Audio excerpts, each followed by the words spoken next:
Welcome to the Learning Pines YouTube. We hope this video helps.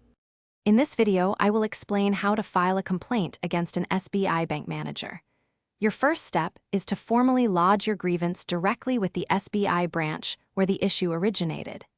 You can submit your complaint in writing, clearly detailing the problem, or by using their official complaint register. Always ensure you receive an acknowledgement slip or a unique complaint reference number. This initial record is vital for tracking your case and for any subsequent steps. If your initial complaint remains unresolved after a reasonable time frame, typically 7 working days, it is time to escalate the matter. You should then contact the SBI's designated nodal officer. This officer handles customer grievances that have not been adequately addressed at the branch level. Their contact information is readily available on the official State Bank of India website or within any branch. They are there to ensure your concerns are heard and processed.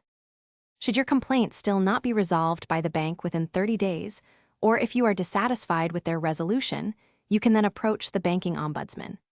This is a crucial independent body, established by the Reserve Bank of India, specifically to resolve customer complaints against banks. Filing a complaint with the ombudsman is a free service, offering an impartial review of your case. Ensure you have all prior communication and reference numbers ready for submission.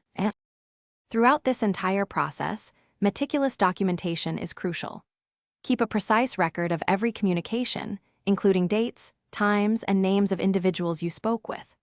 Always save copies of all submitted forms, emails, letters, and crucially, any acknowledgement receipts or reference numbers. Strong documentation strengthens your position and can significantly expedite the resolution of your grievance, ensuring your voice is heard. Thanks for watching. Consider subscribing if we helped you.